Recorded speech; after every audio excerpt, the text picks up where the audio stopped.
Our next topic is cell, basic unit of life. Question number 415. What is the important function performed by ACR in vertebrate liver cells? What is the function यानी कि क्या function कौन function करता है ACR यानी कि smooth endoplasmic reticulum कौन सा फंक्शन करता है वर्टिब्रेट में, उनके लीवर सेल में क्या करता है? तो detoxification of drug and poison क्या करेगा? Detoxification of drug and poison. ACR smooth endoplasmic reticulum, इसका फंक्शन क्या है? तो synthesis of carbohydrates, lipids and steroid hormone. It lacks ribosomes, ribosome smooth में नहीं होगा, किस में होगा? रफ में होगा, RER। और रफ भी इसीलिए होगा क्योंकि उसके ऊपर क्या होगा? राइबोसोम होगा। लेकिन स्मूथ एंडोप्लाज्मिक रेटिकुलम में राइबोसोम नहीं होगा, it lacks ribosome and helps synthesize and concentrate various substances needed by the cell. फिर RER यानी कि रफ एंडोप्लाज्मिक रेटिकुलम, फंक्शन क्या है रफ एंडोप्लाज्मिक रेटिकुलम का? Production, folding, quality control and dispatch of some protein. Question number 416. Study the diagram of the cross section of a leaf given below. Which option shows the correct labeling? आपको बताना है कि किस option में correct labelling बताया गया है। तो ए वाला पार्ट क्या हो जाएगा? अपर इपिडर्मिस हो जाएगा। बी हो जाएगा, बी क्या हो जाएगा? Lower epidermis. सी हो जाएगा गार्ड सेल। एक बार देख लो, सी जो है, जो सी है क्या हो जाएगा? सी हो जाएगा गार्ड सेल, ठीक। और डी हो जाएगा एयर स्पेस, तो यहाँ तो एयर ही रहेगा, तो डी हो जाएगा एयर स्पेस। और ई हो जाएगा क्लोरोप्लास्ट। ई क्या हो जाएगा? क्लोरोप्लास्ट हो जाएगा। अपर इपिडर्मिस का क्या काम है? तो prevents water loss by providing an extra layer. Upper epidermis का क्या काम है? Prevents water loss by providing an extra layer. फिर है लोअर इपिडर्मिस का क्या काम है? तो allow carbon dioxide to enter the leaf. Lower epidermis क्या करेगा? Allow carbon dioxide to enter the leaf and oxygen and excess water to exit the leaf. फिर है स्टोमा क्या करेगा? Regulates gas exchange, controls water loss by changing the size of the stomatal pore. Stoma क्या करेगा? Regulates gas exchange, control water loss by changing the size of the stomatal pore. फिर है air space, तो air spaces increase the efficiency of gas exchange. Air space क्या करेगा? Increase करेगा efficiency को, gas exchange की इफिशियंसी को increase करेगा। फिर आता है क्लोरोप्लास्ट का क्या काम है? Capture light energy and store it as fuel molecule in the plant tissues. Question number 417. Dash is represented by the root apex constantly dividing cells. Dash is represented by the root apex constantly dividing cells. तो root के apex में क्या होता है, और जिसके वजह से मतलब जहाँ पे डिवीजन होता है सेल का और एपेक्स पे होता है, तो उसको हम लोग बोलेंगे मेरिस्टेमेटिक ग्रोथ। क्या बोलेंगे? Meristematic growth. The root apex, जो भी एपेक्स है, जैसे root apex, shoot apex and many other region produce new cell by mitotic division. उसको हम लोग क्या बोलेंगे? माइटोटिक डिवीजन बोलेंगे, by mitotic division of meristematic cells. The term meristem was coined by, जो वर्ड है meristem, it was coined by whom? Karl William von Nageli. Meristematic tissue contain undifferentiated cells. Meristematic tissue contain undifferentiated sales which serve as the foundation for a specialized plant structure. Seed germination. The embryo within the seed becomes active and grows into a new plant under favorable condition. Main types of root system देख लो, ऊपर हम लोग पढ़े हैं ना, tap root system हो गया, फाइब्रस रूट सिस्टम हो गया, ठीक है। Question number 418. To which of the following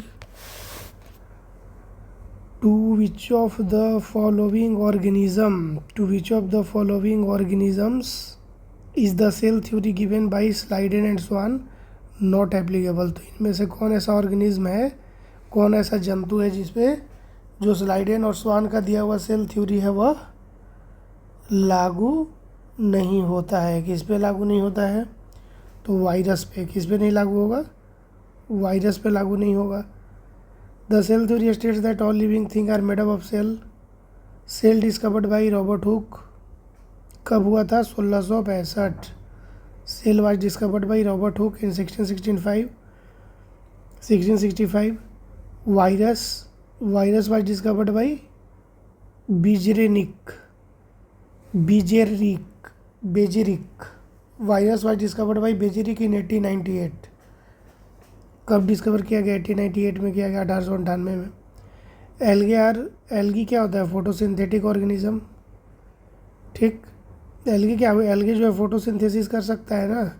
that exist in environment ranging from ocean, मतलब ओशियन में भी एल्गे मिलेगा, रिवर में मिलेगा, लेक में मिलेगा, पॉन्ड में मिलेगा, ठीक, सब जगह मिलेगा। फिर fungi is a primitive organism. इसमें फंगी में क्या क्या आएगा? मशरूम आएगा, मोल्ड आएगा, मिल्ड्यू आएगा। सारा जो एग्जाम्पल है फंगी का एग्जाम्पल है। Question number 419, selectively permeable membrane are those that allow penetration of dash. ठीक, तो सेलेक्टिवली परमिएबल मेम्ब्रेन किसको हम लोग बोलेंगे? जो अलाउ करेगा पेनिट्रेशन को। किसके पेनिट्रेशन को अलाउ करेगा? तो इसमें आंसर दिया हुआ स्टार, तो इसमें देख लो प्लाज्मा मेम्ब्रेन हो जाएगा। ठीक, फिर देख लो कि प्लाज्मा मेम्ब्रेन क्या होता है। प्लाज्मा मेम्ब्रेन को ही बोला जाता है सेलेक्टिवली परमिएबल मेम्ब्रेन। तो इसका काम क्या है? इसका काम है कि कोई भी वस्तु जो सेल के अंदर आ रही है या सेल के बाहर जा रही है तो उसको गार्ड करने का जिम्मेदारी किसको दिया गया है? दिया गया है प्लाज्मा मेम्ब्रेन को। चाहेगा तब कोई चीज़ अंदर आएगा, जब चाहेगा तो कोई चीज़ बाहर जाएगा, मूवमेंट इन एंड आउट। तो प्लाज्मा मेम्ब्रेन है selectively permeable membrane, permits the movement of only certain molecule in and out of the cell. Not all molecule are free to diffuse. सबको अलाउड नहीं होता है भाई डिफ्यूज होने का, अंदर बाहर जाने का। Principal component of the plasma membrane, तो जो प्लाज्मा मेम्ब्रेन है उसमें देख लो किस चीज़ का बना हुआ होता है। तो सबसे पहले याद रखना लिपिड। सबसे पहले क्या याद रखोगे? Lipid, phospholipid and cholesterol. फिर याद रखना प्रोटीन। ठीक, lipid, protein, carbohydrate group that are attached to some of the lipid and proteins. Question number 420, 420, why are mitochondria considered as a weird organelle. तो माइटोकॉन्ड्रिया जो है उसको वियर्ड ऑर्गेनल क्यों बोला जाता है भाई? Because they contain ribosome and DNA. Mitochondria क्या है? न्यूक्लियस के अलावा अगर बोलेगा कि डीएनए कहाँ होता है तो माइटोकॉन्ड्रिया में होता है। ठीक, और राइबोसोम भी होता है, तो इसीलिए वियर्ड बोला जाएगा क्योंकि इसके पास ज़्यादा है। ठीक, माइटोकॉन्ड्रिया को वियर्ड क्यों बोला जाता है? क्योंकि it contains ribosome and DNA.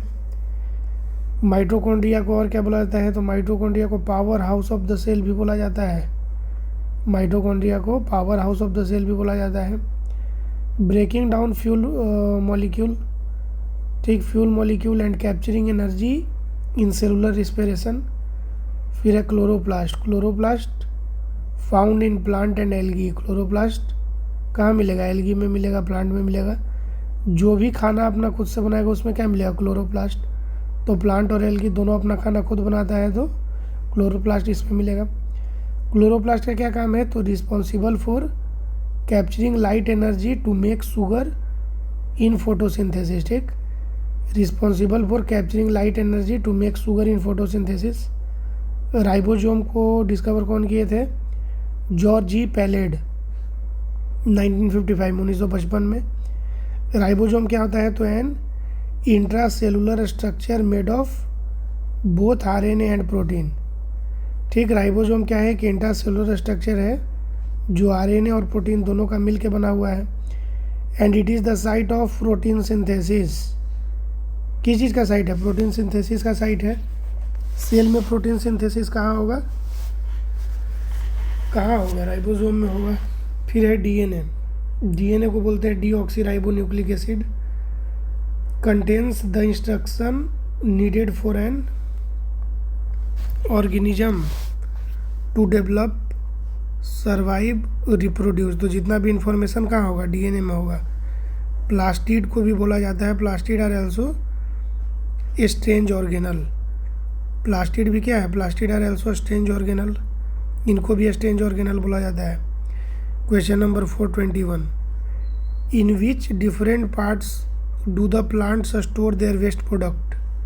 तो आपको बताना है कि इन विच डिफरेंट पार्ट्स, जो प्लांट है अपना वेस्ट प्रोडक्ट किस पार्ट में अपने वेस्ट प्रोडक्ट को स्टोर करेगा। तो लिप्स में करेगा, वैक्यूल्स में करेगा और ओल्ड जाइलम में करेगा। ठीक, लिप्स में करेगा, वैक्यूल्स में करेगा और ओल्ड जाइलम में करेगा। कहाँ कहाँ करेगा, लिप्स में करेगा, वैक्यूल्स में करेगा और ओल्ड जाइलम में करेगा। Vacuoles are single membrane bound structure. The membrane of the vacuole is known as tonoplast. TONOPLAST, tonoplast. ठीक, some plants store waste material in their lips which fall off, while some other store it in the old xylem। ठीक, तो lips में भी किया जाता है, old xylem में भी किया जाता है। और ओल्ड जाइलम में भी किस रूप में किया जाएगा, तो रेजिन्स और गम्स के रूप में, रेजिन्स और गम्स के रूप में स्टोर किया जाएगा। Question number 422, question number 422, aerenchyma cells are found in dash. Aerenchyma cells are found in, तो हाइकिंथ।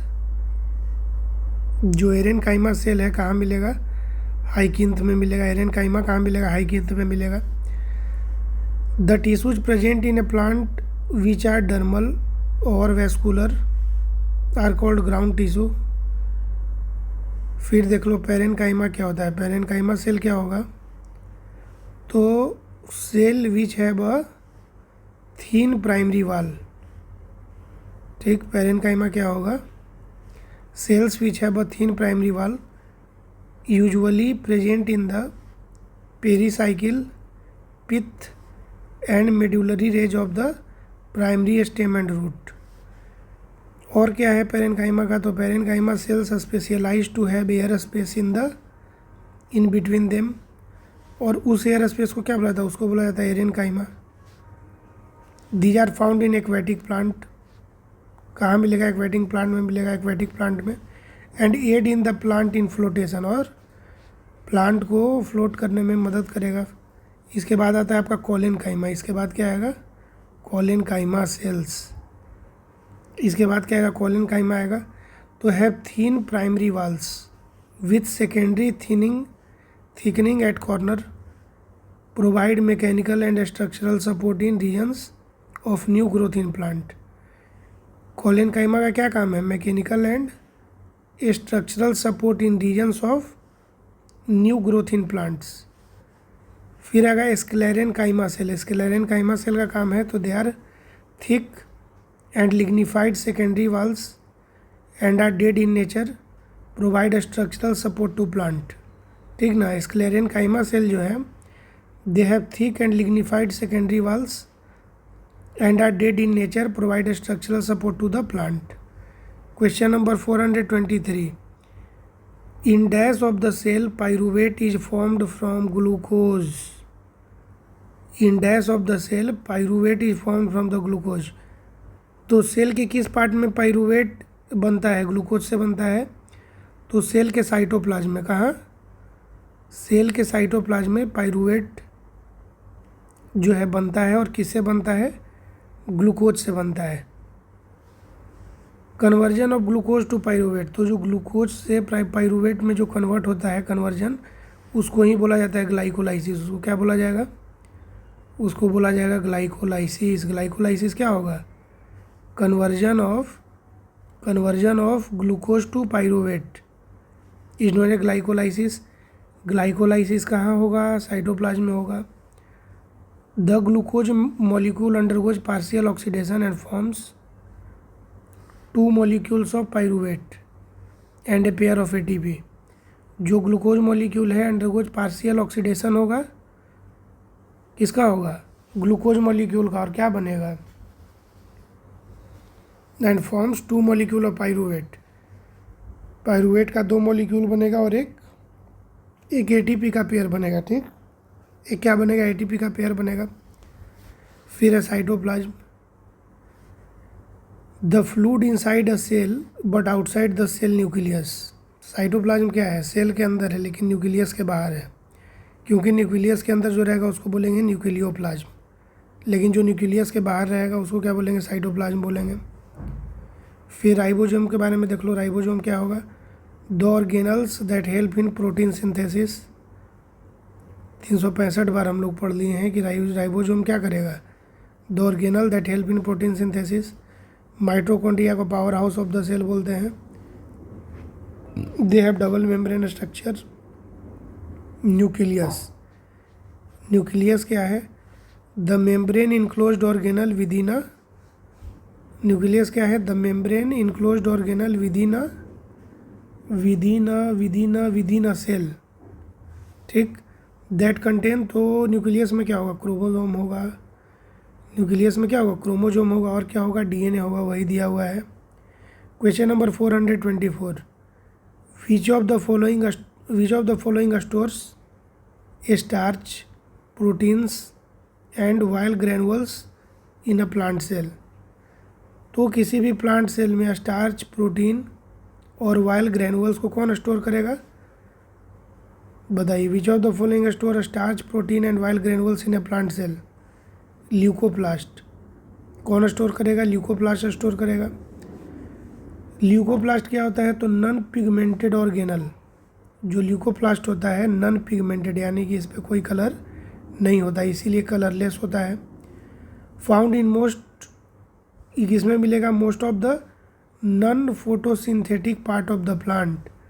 तो जो प्लांट का जो हिस्सा फोटोसिंथेसिस नहीं कर रहा उसमें क्या मिलेगा, ल्यूकोप्लास्ट मिलेगा। एग्जाम्पल भी दे दिया, जैसे रूट्स वगैरह जो है फोटोसिंथेसिस नहीं करता है तो वहाँ क्या मिलेगा, वहाँ मिलेगा leucoplast. Act as a storage shed, क्या करेगा ल्यूकोप्लास्ट, स्टोरेज का काम करेगा। किस चीज़ को स्टोर करेगा, तो स्टार्च को, लिपिड्स को स्टोर करेगा, प्रोटीन को स्टोर करेगा, depending upon the needs of the plant. 3 types, मतलब ल्यूकोप्लास्ट का भी कितना, 3 प्रकार होगा, एमाइलोप्लास्ट, प्रोटीनोप्लास्ट, इलाइयोप्लास्ट या इलियोप्लास्ट। ठीक, एमाइलोप्लास्ट, प्रोटीनोप्लास्ट और इलाइयोप्लास्ट। फिर है क्लोरोप्लास्ट।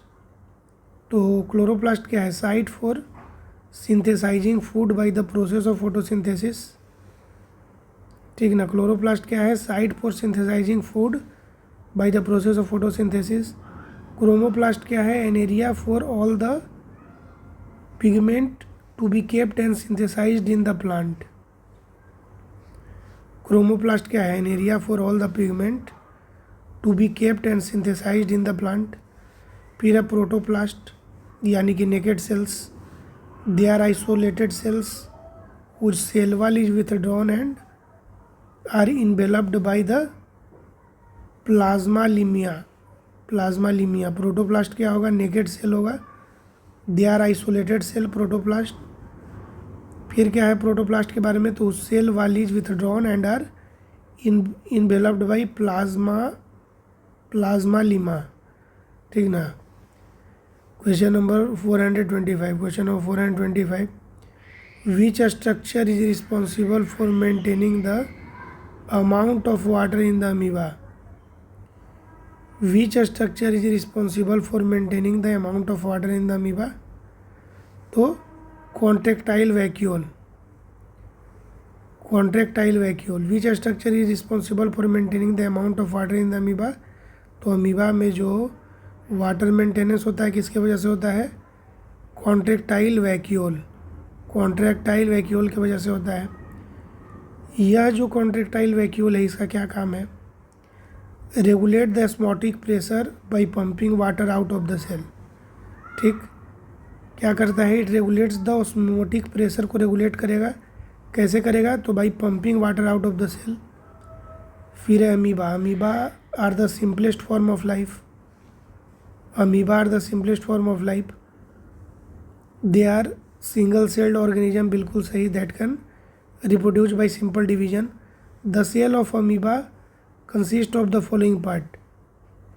देख लो, जो अमीबा का सेल होगा उसमें कौन कौन पार्ट होगा, तो सेल मेम्ब्रेन, न्यूक्लियस, वैक्यूल्स, ठीक। सीडोपोड से याद रखना इंपॉर्टेंट है। फूड वैक्यूल में क्या होगा, कंटेन फूड। फूड वैक्यूल में क्या होगा, contain food ingested by the amoeba. फिर है question number 426, which molecule is known as the energy currency of the cell. Which molecule is known as the energy currency of the cell, बताओ। बहुत easy है। Which molecule, किस molecule को हम लोग क्या बोलेंगे, energy currency of the cell. तो जैसे हम लोग के दैनिक बोलचाल की भाषा में रुपया चलता है, इंडिया में क्या चलता है, रुपया। तो एनर्जी करेंसी किसको बोलेंगे, एटीपी को बोलेंगे। वैसे ही एनर्जी करेंसी किसको बोलेंगे, एटीपी को बोलेंगे। एटीपी का फुल फॉर्म क्या हो जाएगा, adenosine triphosphate. Adenosine triphosphate. It is the source of energy for use and storage at the cellular level. तो एटीपी क्या, it is the source of energy for use and storage at the cellular level. The structure of ATP is a nucleoside triphosphate consisting of nitrogenous base adenine, ribose sugar and 3 serially bonded phosphate groups. फिर आता है glucose. Glucose को क्या बोलते हैं हम लोग, glucose को हम लोग क्या बोलते हैं, ग्लूकोज को बोलते हैं C6H12O6। ग्लूकोज का जो केमिकल फार्मूला है क्या है, C6H12O6 is a simple type of sugar. Glucose क्या है, glucose is a simple type of sugar in the blood and is the major source of energy for the body cell. ADP एक आ गया, एक word है ADP. ADP का मतलब होगा एडिनोसिन डाइफॉस्फेट। वहाँ पे क्या था, एटीपी में ट्राइफॉस्फेट था और यहाँ हो जाएगा एडोनोसिन डाइफॉस्फेट यानी कि ADP. Is an important biological molecule in metabolism and it is essential to the flow of energy in living cell. ATP क्या है, it is an important biological molecule, एक बहुत ही इंपॉर्टेंट बायोलॉजिकल मॉलिक्यूल है metabolism में, and it is essential to the flow of energy in the living cell. फिर आता है पायरुविक एसिड। पायरुविक एसिड क्या होता है बताओ, what is pyruvic acid. Pyruvic acid का पहले तो केमिकल फार्मूला याद रखो, C3H4O3। C3H4O3 पायरुविक एसिड क्या है, एक ऑर्गेनिक एसिड है that mostly occur in all living cell. It ionizes to give a hydrogen ion and an anion termed as pyruvate. पढ़े ना कि जो पायरुविक एसिड है या पायरुवेट है वही टूट के क्या बनता है, मतलब ग्लूकोज जो है वो टूट के बनता है, पायरुवेट बनता है। Biochemist use the term pyruvate and pyruvic acid almost interchangeably. तो बायोकेमिस्ट जो है पायरुवेट और पायरुविक एसिड दोनों को यूज करता है फ्रीक्वेंटली, दोनों को इंटरचेंज करके यूज किया जाता है। Question number 427, you have prepared a temporary slide of rhoeo leaf in water, what change will you observe when you put a strong solution of sugar in the slide. तो आपने क्या किया, you have prepared a temporary slide of rhoeo leaf in a water. आपने क्या किया, you have prepared a temporary, एक temporary slide बनाया है रोहियो लीफ का वाटर में। What change will you observe, आप क्या चेंज ऑब्जर्व करोगे, when you put a strong solution of sugar. अगर उस स्लाइड पे आप शुगर सॉल्यूशन डालोगे तो आप क्या ऑब्जर्व करोगे, क्या चेंज होगा, क्या बदलेगा। ठीक, तो क्या बदलेगा भाई, तो रोहियो लीफ को अगर वाटर में डालोगे और उसको एक स्लाइड पर डालोगे और उस स्लाइड पे अगर शुगर डालोगे तो you will observe that cell will lose water. क्या ऑब्जर्व करोगे कि cell will lose water and there will be shrinkage of content of the cell away from the cell wall. Cell wall will lose water, cell wall क्या करेगा, water lose करेगा and there will be shrinkage, और वहाँ क्या हो जाएगा, shrinkage हो जाएगा। जो कंटेंट्स होगा उस क्या हो जाएगा, श्रिंक कर जाएगा of the cell away from the cell wall. Cell wall से क्या हो जाएगा, दूर, मतलब दूर चला जाएगा, यानी कि वो जो है क्या उसको बोलेंगे, चपटा हो जाएगा, श्रिंक कर जाएगा। और यहाँ पे हो क्या रहा है, इट इज़ प्लाज्मोलाइसिस, इसमें हो रहा है प्लाज्मोलाइसिस प्रोसेस हो रहा है, विच टेक्स प्लेस, कब होता है plasmolysis, when a cell is placed in a hypertonic sugar solution. Hypertonic कैसे सॉल्यूशन में, हाइपरटोनिक शुगर सॉल्यूशन में जब रखेंगे तो होगा क्या होगा, प्लाज्मोलाइसिस होगा। When water is drawn out of the cell through diffusion into the extra cellular यानी कि outside the cell, fluid causes the protoplasm to shrink away from the wall. Question number 428, question number 428 क्या है भाई? Question number 428, the following table shows different epithelial tissues in animals and their location in different parts. Identify the correct option. The following table shows different epithelial tissue दिखाया जा रहा है animals का, उसका location दिखाया जा रहा है, their location in different parts. आपको आइडेंटिफाइड करना है करेक्ट ऑप्शन इसमें क्या है, तो करेक्ट ऑप्शन डी होगा, यानी कि ए का हो जाएगा 3, बी का हो जाएगा 4, सी का हो जाएगा 1 और डी का हो जाएगा 2। ठीक, तो पहला जो इपिथेलियल टिश्यू है क्या है, तो लाइनिंग ऑफ ब्लड वेसल्स। दूसरा जो है duct of the salivary gland. तीसरा है रेस्पिरेटरी ट्रैक्ट। और चौथा क्या है, चौथा स्किन है। द कवरिंग क्या होता है भाई, द कवरिंग और protective tissue in the animal body are epithelial tissue. ठीक, द कवरिंग और protective tissue in the animal body are epithelial tissues को बोलते हैं। The skin, the lining of the mouth, the lining of the blood vessel, lung alveoli and kidney tubules are all made up of epithelial tissue. ठीक, types तो एक होता है epithelial का type होता है सिंपल इपिथेलियम और एक होता है कंपाउंड। ठीक, क्वेश्चन नंबर 429, क्वेश्चन नंबर 429 क्या है? क्वेश्चन नंबर 429 है कि what is the sub unit composition of prokaryotic ribosome. What is the sub unit composition of prokaryotic ribosome? क्या हो जाएगा 50S and 30S, 50S and 30S। Prokaryotic ribosome का क्या क्या होगा, 50S और 30S होगा।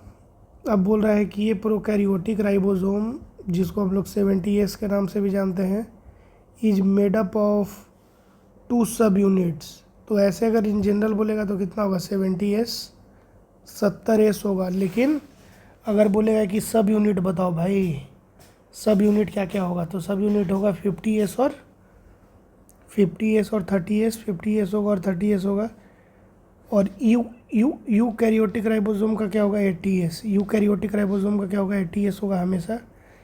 और ई बना हुआ होगा, अगर इसका बोले कि सब यूनिट बताओ तो इसका हो जाएगा 60 और 40। ठीक, क्या हो जाएगा 60S और 40S किसका, यूकैरियोटिक का। और इन जनरल कितना होता है 80S, अगर सब यूनिट बोलेगा तो 60S और 40S फॉर यूकैरियोटिक। प्रोकैरियोटिक का जनरल कितना होता है, जनरल होगा 70S और इसका सब यूनिट होगा 70S और 30S। Prokaryotic cells are cells without a nucleus. Prokaryotic cell में क्या होगा, न्यूक्लियस नहीं होगा। प्रोकैरियोटिक सेल में क्या नहीं होगा, न्यूक्लियस नहीं होगा। Eukaryotic cell are cells that contain a nucleus, और यूकैरियोटिक सेल में क्या होगा, न्यूक्लियस होगा। Question number 430, What is the main difference observed between a slide of human chick cells and a slide of onion peel when viewed under a compound microscope? बताओ भाई, बोल रहा है कि मेन डिफरेंस बताओ किसके किसके बीच में। अगर स्लाइड में एक ह्यूमन चिक सेल डाला जाएगा और अगर एक ओनियन पिल डाला जाएगा, तो बोल रहा है कि अगर दोनों को हम लोग देखें कंपाउंड माइक्रोस्कोप से तो क्या डिफरेंस दोनों में क्या नज़र आएगा।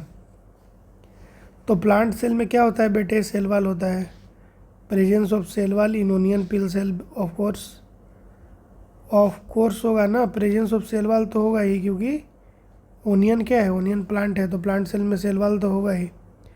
Human cheek cells are animal cells while the onion peel cells are plant cell. बिल्कुल सही।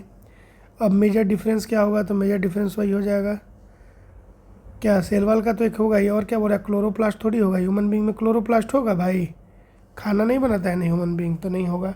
सेल वाल भी नहीं होगा। ठीक, तो एनिमल सेल में क्या क्या नहीं होगा, क्लोरोप्लास्ट नहीं होगा, सेल वाल नहीं होगा, वही चीज़ लिखा हुआ है। अब जाइए नेक्स्ट क्वेश्चन है 431, some feature of a prokaryotic cell are mentioned below, select the incorrect option. Some feature दिया हुआ है, सम प्रोकैरियोटिक सेल का कुछ फीचर दिया हुआ है और आपसे बोल रहा है ना कि इसमें से इनकरेक्ट बताओ भाई। आपसे क्या बोल रहा है कि आप बताइए कि इसमें से प्रोकैरियोटिक जो है उसका कौन जो है फीचर नहीं है। तो बताओ, बताओगे? बताना ही पड़ेगा, नंबर अगर लाना है तो बताना पड़ेगा।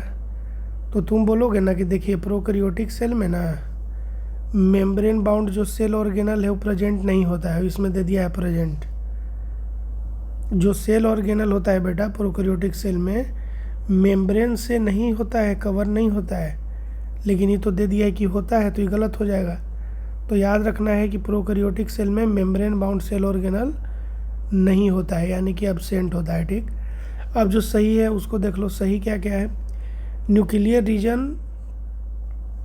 Is known as nucleoid, nucleoid बोला जाता है न्यूक्लियर रीजन को, ये भी सही है। प्रोकैरियोटिक में बोल रहा है बेटा, प्रोकैरियोटिक में जो न्यूक्लियर रीजन है उसको क्या बोला जाता है?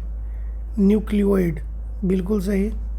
फिर बोल रहा है ना कि जो प्रोकैरियोटिक सेल होगा उसमें सिंगल क्रोमोसोम होगा, तो ये भी सही है बेटा, सिंगल क्रोमोसोम ही होगा। जो प्रोकैरियोटिक है, प्रोकैरियोटिक है उसमें क्या होगा? उसमें बेटा सिंगल क्रोमोसोम होगा। ठीक, याद रखना है क्या रहेगा?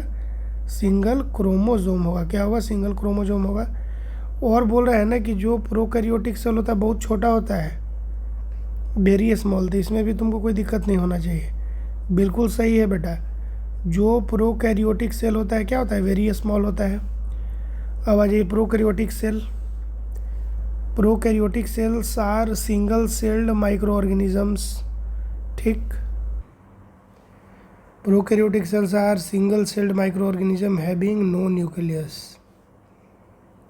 क्या है? नो न्यूक्लियस होगा। प्रोकैरियोटिक सेल्स वाले जो ऑर्गेनिज्म होंगे उनमें न्यूक्लियस नहीं होगा। रिप्रोड्यूस कैसे करेंगे भाई? Reproduce by binary fusion, reproduce by binary fusion, A form of asexual reproduction. Example देख लो प्रोकैरियोटिक का, एर्किया, एर्किया, बैक्टीरिया, साइनोबैक्टीरिया, सारा किस में आ जाएगा? प्रोकैरियोटिक में आ जाएगा। एर्किया, बैक्टीरिया, साइनोबैक्टीरिया। फिर आएगा आपका यूकैरियोटिक सेल। यूकैरियोटिक सेल क्या होता है? तो दे आर मल्टी सेल्ड और micro organism having definite nucleus. Eukaryotic के पास क्या होगा? डिफिनिट न्यूक्लियस होगा। मेम्ब्रेन बाउंड सेल ऑर्गेनल होगा। क्या होगा? मेम्ब्रेन बाउंड सेल ऑर्गेनल होगा, जैसे माइटोकॉन्ड्रिया, गोल्गी एपरेटस, क्लोरोप्लास्ट उसमें होगा। यूकैरियोटिक में क्या होगा? क्लोरोप्लास्ट होगा। Reproduce by both A sexual and sexual reproduction. ठीक, रिप्रोड्यूस कैसे करेगा भाई? ये सेक्सुअल और सेक्सुअल दोनों रिप्रोडक्शन से होगा। एग्जाम्पल क्या है? तो प्रोटिस्टा, फंगाई, प्लांट और एनिमल। प्रोटिस्टा, फंगाई, प्लांट और एनिमल, इसका एग्जाम्पल यूकैरियोटिक का। Question number 432, which of the following cellular component are known as the protein factory of the cell. बताइए प्रोटीन फैक्ट्री किसको बोला जाएगा? तो जो प्रोटीन बनाएगा उसी को ना बोलिएगा प्रोटीन फैक्ट्री, प्रोटीनवा को जो बनाएगा उसी को ना बोलिएगा प्रोटीन फैक्ट्री भाई। तो प्रोटीनवा कौन बनाता है? राइबोसोम बनाता है। और ये राइबोसोमा होता कहाँ है? ये राइबोसोमा होता है रफ इंडोप्लाज्मिक रेटिकुलम में होता है। ठीक, कहाँ होता है? रफ इंडोप्लाज्मिक रेटिकुलम में।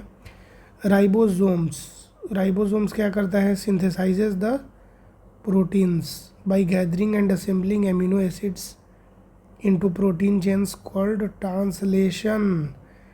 देखिए एक एक लाइन इंपॉर्टेंट है, बोल रहा है कि ribosome synthesises the protein bye gathering and assembling amino acids. क्या करेगा? किसको गैदर करेगा? एमिनो एसिड को गैदर करके क्या बनाएगा? प्रोटीन बनाएगा, प्रोटीन चेन बनाएगा। और उस प्रोटीन चेन को क्या बोला जाएगा? ट्रांसलेशन। क्या बोला जाएगा? ट्रांसलेशन बोला जाएगा। Ribosomes are tiny oval shaped organelle of the cell present both in prokaryotic and eukaryotic organism, यानी कि राइबोसोम दोनों में होगा, प्रोकैरियोटिक में भी होगा और यूकैरियोटिक में भी होगा। फिर आ जाओ देख लो क्लोरोप्लास्ट। बताने का ज़रूरत है कि क्लोरोप्लास्ट क्या है? फिर भी बताते हैं, ज़बरदस्ती बतावेंगे। Chloroplast the organelle responsible for photosynthesis. जो फोटोसिंथेसिस होता है किसके वजह से होता है बेटे? क्लोरोप्लास्ट की वजह से होता है। और जो क्लोरोप्लास्ट होता है they are in many respect similar to mitochondria. बताओ क्या है? पढ़ तो लिए, मुँह दिए भगवान, पढ़ लिए कि क्लोरोप्लास्ट जो होता है are in many respect similar to mitochondria. क्यों होता है अगर पूछ देंगे तो बता पाओगे के? क्योंकि दोनों में क्या होता है, दोनों में डीएनए और न्यूक्लियस होता है। ठीक, दोनों में होता है। फिर आ जाओ माइटोकॉन्ड्रिया। माइटोकॉन्ड्रिया क्या है? Membrane bound cell organelle that generate chemical energy. Chemical energy generate कौन करेगा? माइटोकॉन्ड्रिया। ठीक, इसीलिए इसको हम लोग क्या बोलते हैं? पावर हाउस बोलते हैं। फिर आ जाओ गोल्गी एपरेटस। गोल्गी एपरेटस पढ़ते तो कुछ दिमाग में आता है कि क्या होता होगा भाई? गोल्गी एपरेटस क्या है यार? क्या है गोल्गी एपरेटस? तो गोल्गी एपरेटस क्या है ना कि इसका फंक्शन है कि it is a factory in which protein is received from the endoplasmic reticulum. Golgi apparatus एक फैक्ट्री है बेटा। गोल्गी एपरेटस क्या एक फैक्ट्री है जिसमें क्या मिलेगा? प्रोटीन रिसीव होगा। तो तुम बोलो कि गोल्गी एपरेटस में मतलब आप कह रहे हैं कि प्रोटीन मिलेगा, लेकिन प्रोटीन मिलेगा तो प्रोटीन आएगा कहाँ से? तो इंडोप्लाज्मिक रेटिकुलम से आएगा बेटा। ठीक, तो वो प्रोटीन कहाँ पे आ जाएगा? गोल्गी एपरेटस में। कौन इंडोप्लाज्मिक रेटिकुलम? ACR नहीं, RER, रफ इंडोप्लाज्मिक रेटिकुलम से जो प्रोटीन है कहाँ आएगा? Golgi apparatus. उस प्रोटीन का अब क्या होगा? तो they are further processed and sorted for transport to their eventual destinations. मतलब समझे कि गोल्गी एपरेटस क्या है? तुम लोग फ्लिपकार्ट से सामान ऑर्डर करते होगे बेटा, तो मान लो कि तुम्हारा घर हुआ कहाँ हो गया, मान लो कि तुम दिल्ली में रहते हो, तुम सामान ऑर्डर किए कहाँ से? चेन्नई से। कांजीवरम साड़ी अपने वाइफ के लिए ऑर्डर किए, अपने गर्लफ्रेंड के लिए ऑर्डर किए, माँ के लिए किए, बहन के लिए किसी के लिए भी किए। क्या किए? कांजीवरम चेन्नई से ऑर्डर किए।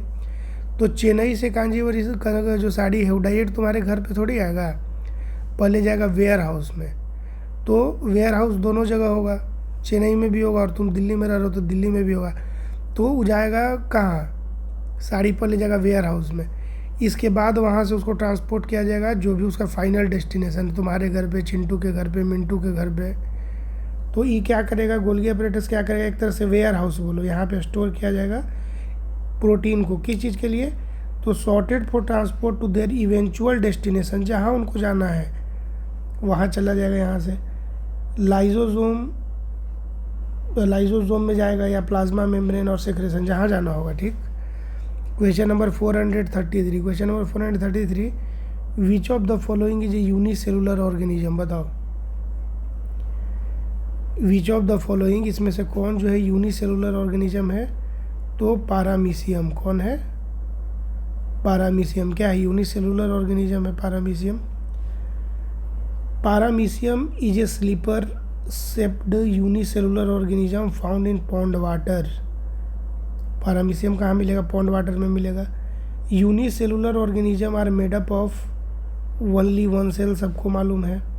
इन a unicellular organism all the important life processes such as respiration, digestion, excretion and reproduction take place within a single cell. तो सही बात है, यूनिसेलुलर है, एक सेल ही है, तो जो होना होगा उसी में ना होगा।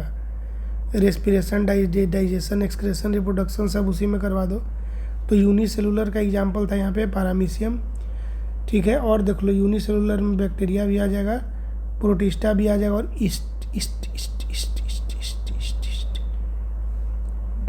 बैक्टीरिया, प्रोटिस्टा, इस्ट क्या है? सब यूनिसेलुलर है।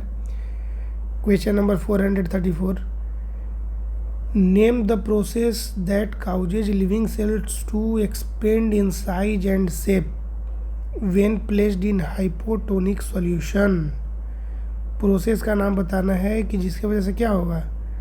जिसकी वजह से जो लिविंग सेल है एक्सपेंड करेगा, क्या हो जाएगा? फैल जाएगा साइज में और शेप में। कब फैलेगा? जब उसको डाला जाएगा हाइपोटोनिक सॉल्यूशन में। हाइपोटोनिक सॉल्यूशन में तो उसको हम लोग क्या बोलेंगे? ऑस्मोसिस। क्या बोलेंगे? ऑस्मोसिस। क्या बोलेंगे? ऑस्मोसिस बोलेंगे। ऑस्मोसिस क्या है? तो it is the process that causes living cells to expand in size and shape when placed in hypotonic solution. फिर है ट्रांसपीरेशन, फिर क्या आता है, ट्रांसपीरेशन आता है। तो transpiration is a process that involves loss of water. Transpiration में क्या होगा, loss of water in the form of vapour through the stomata of the plant. कहाँ से लॉस ऑफ वाटर होगा, स्टोमाटा से। डिफ्यूजन क्या होता है, diffusion is defined as the movement of individual molecule. Diffusion क्या है, it is defined as the movement of individual molecule of a substance through a semi permeable barrier from an area of, कहाँ से जाएगा, higher concentration to an area of lower concentration. Diffusion में क्या होगा, higher to lower concentration जाएगा। फिर है photosynthesis. तो फोटोसिंथेसिस क्या, it is the process by which plant use sunlight, water and carbon dioxide to create oxygen and energy in the form of sugar. Question number 435, in a cell where does the process of break down of glucose, ठीक, A6 carbon molecule to pyruvate. Pyruvate क्या है, 3 carbon molecule take place. तो बोल रहा है कि cell में कहाँ पे, in a cell where does the process of break down of glucose. Glucose का जो ब्रेक डाउन है, और ग्लूकोज क्या है, 6 कार्बन मॉलिक्यूल है, टूटता है किसमें, पायरूवेट में। तो पायरूवेट क्या है, 3 कार्बन मॉलिक्यूल। तो ये कहाँ होता है, ये जो प्रोसेस है कहाँ होता है, हम लोग पढ़े हैं साइटोप्लाज्म में। कहाँ होगा प्रोसेस, कहाँ होगा, साइटोप्लाज्म में होगा। जिलेटिन क्या है भाई, तो gelatin is a fluid found inside the cell nucleus and mitochondria are enclosed by membrane. हटाइए हटाइए हटाइए हटाइए। फंक्शन क्या है, तो transport, maintain cell shape and structure, protect, store macromolecule and host the metabolic process cytoplasm का है।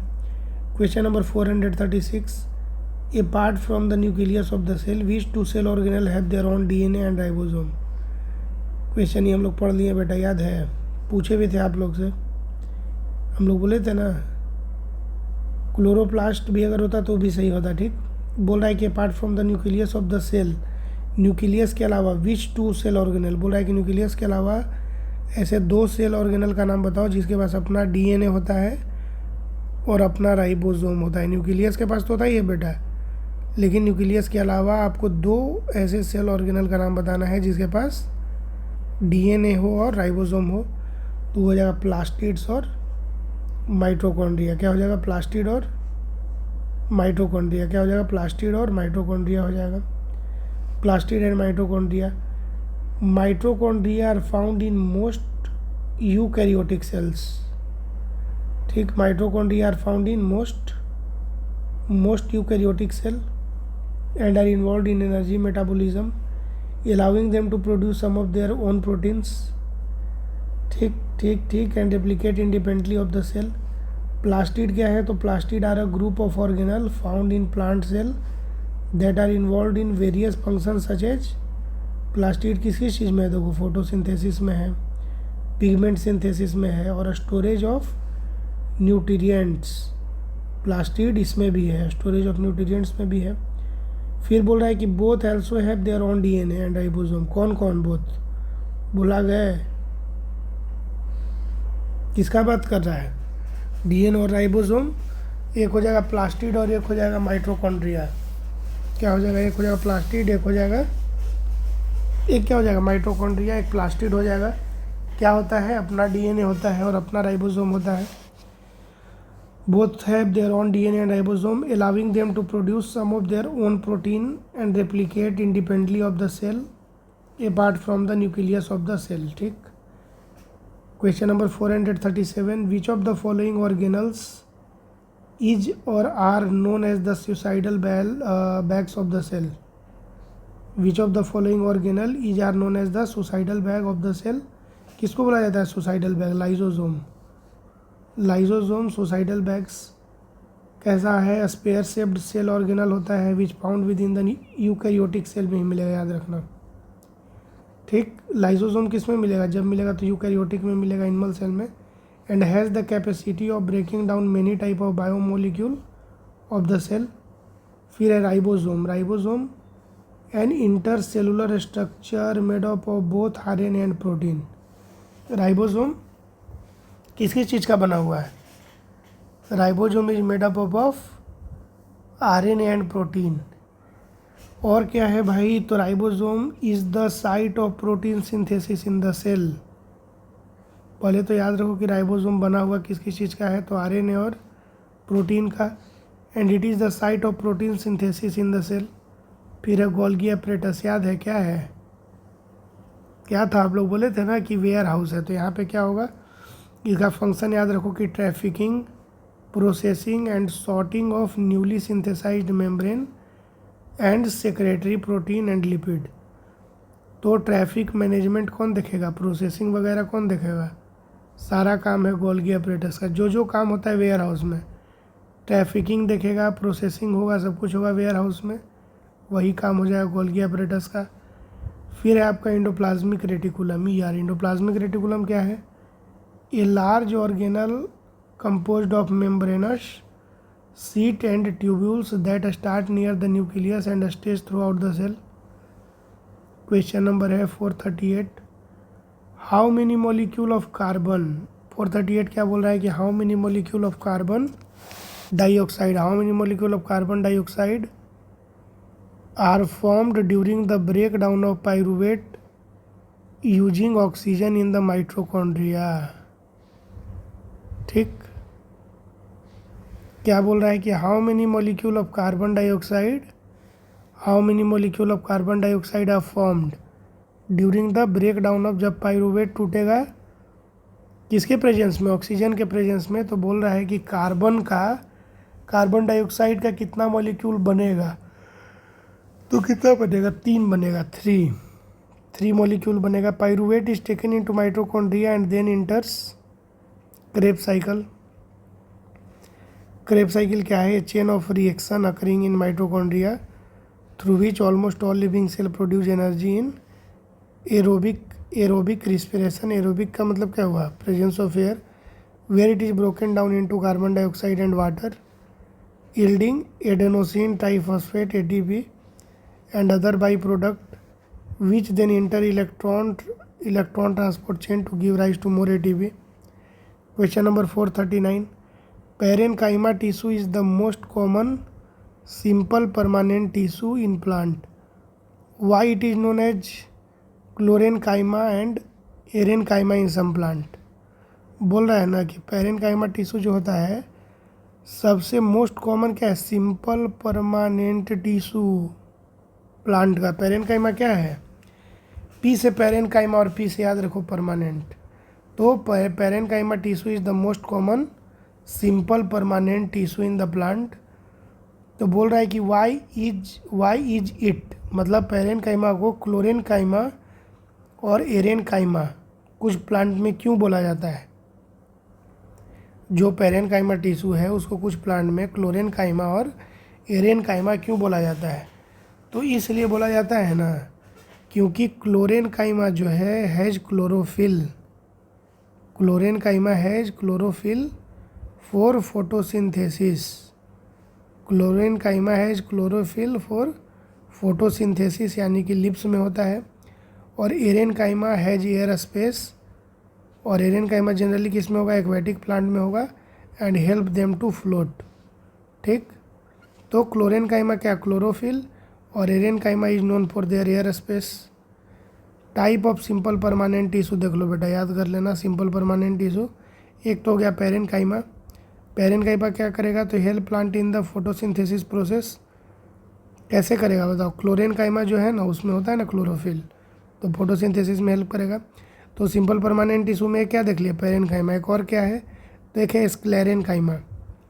क्या है? Sclerenchyma don't have intercellular gap and are found in the seed covering nuts, veins of leaves and vascular tissue of stem. ठीक, sclerenchyma क्या है कि इसके पास intercellular gap नहीं होगा। कहाँ मिलेगा? सीड कवरिंग में मिलेगा, नट्स में मिलेगा, वेन्स में मिलेगा, वेस्कुलर टिश्यू ऑफ स्टेम से मिलेगा। फिर है कॉलेनकाइमा। फिर क्या है? कॉलेनकाइमा। कॉलेनकाइमा किस चीज़ का बना हुआ है? पेक्टिन का। Collenchyma is made up of pectin and cellulose. Collenchyma is made up of pectin and cellulose and have minuscule intercellular gaps. Collenchyma की चीज़ का बना हुआ है? पेक्टिन का और सेल्यूलोज का। And have minuscule intercellular gap. Question number 440, which of the following tissue is found below the skin and between the internal organ. बोल रहा है कि इसमें से कौन ऐसा टिश्यू है जो मिलेगा कहाँ? Below the skin and between the internal organ. तो एडिपोज टिश्यू। एडिपोज टिश्यू कौन सा टिश्यू है? एडिपोज टिश्यू है। Muscular tissue has the ability to contract and this is what brings about the movement of body parts. ठीक ना? Muscular tissue has the ability to contract. Muscular tissue जो होता है क्या होता है उसका? Has the ability to contract and this is what brings about the movement of body parts. They also help to maintain body posture and position. They also help to maintain क्या करता है? बॉडी पोस्चर और position बनाने में मदद करता है। फिर है नर्वस टिश्यू। तो nervous tissue is found in the brain. और कहाँ मिलेगा नर्वस टिश्यू? स्पाइनल कॉर्ड में मिलेगा, नर्व्स में मिलेगा। It is responsible for coordinating and controlling many body activities. फिर आता है तुम्हारा इपिथेलियल टिश्यू। इपिथेलियल टिश्यू का क्या काम है भाई? तो इपिथेलियल टिश्यू जो है protects several aspects of your body. For example किस किस चीज़ को इपिथेलियल टिश्यू प्रोटेक्ट कर रहा है? Skin is made up of epithelial tissue and protects the tissue deeper in the body. जो स्किन जो बना हुआ है किस चीज़ का बना हुआ है? एपिथेलियल टिश्यू का बना हुआ है। स्किन किसका बना हुआ है बेटा? एपिथेलियल टिश्यू का। And protects the tissue deeper in the body such as blood vessel, muscle और इंटरनल ऑर्गन। ये सबको इंटरनल ऑर्गन, ब्लड वेसल और मसल सबको कौन कर रहा है प्रोटेक्ट? एपिथेलियल टिश्यू इनको प्रोटेक्ट कर रहा है। Question number 441, which of the following type of epithelial tissue form a lining of lung alveoli. बताओ। बोल रहा है ना कि इपिथेलियल टिश्यू तो ठीक है, मान गए कि ऑर्गन्स के बाहर रहता है, उसको प्रोटेक्ट करता है, लेकिन अब तुमको बताना है कि जो लंग्स का जो एल्वियोली है ना, लंग्स का जो एल्वियोली है उसके ऊपर भी एक एपिथेलियल टिश्यू का कवरिंग होता है। उसका पर्टिकुलर नाम बताओ। उसका नाम हो जाएगा स्क्वैमस। क्या नाम हो जाएगा? स्क्वैमस। क्या नाम हो जाएगा? स्क्वैमस। कहाँ होगा स्क्वैमस? तो form lining of lung alveoli. ठीक। Squamous epithelial cell are type of flat cell found throughout the body including in the mouth, lips, on the cervix. These squamous epithelium line in the alveoli. alveoli में भी क्या होगा? alveoli में भी क्या होगा? squamous epithelium होगा। तो these squamous epithelium line in the alveoli help in क्या करेगा? help in gas exchange। जो squamous epithelium है किस चीज़ में हेल्प करेगा?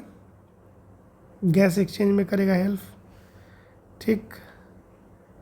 Question number 442। Question number 442, where can we find waste product in a plant cell shown in the following figure. बताओ। अगर हमको कोई पूछेगा कि वेस्ट प्रोडक्ट जो है बताओ कि प्लांट सेल में कहाँ पे होगा और इमेज भी दे दिया है, तो देखो कहाँ मिलेगा? रीजन नंबर 4, एकदम बिल्कुल यहाँ, एकदम बिल्कुल सेंटर में 4 नंबर में मिलेगा। तो वो है क्या भाई? वो 4 नंबर क्या है? तो ये 4 नंबर हो गया cellular vacuoles. Region shown by arrow 4 जो है वो क्या है? सेलुलर वैक्यूल्स है। और इसमें क्या होगा? वेस्ट प्रोडक्ट होगा। सेलुलर वैक्यूल में क्या होगा? वाटर, सैप और excretory product and other material not useful for the cell. सब कहाँ रहेगा? सब सेलुलर वैक्यूल में रहेगा। फिर देखो रीजन 1, देखो रीजन 1 क्या है? तो रीजन 1 है cell wall. Help to maintain, क्या करेगा? शेप एंड साइज को मेंटेन करने में हेल्प करेगा ऑफ द सेल।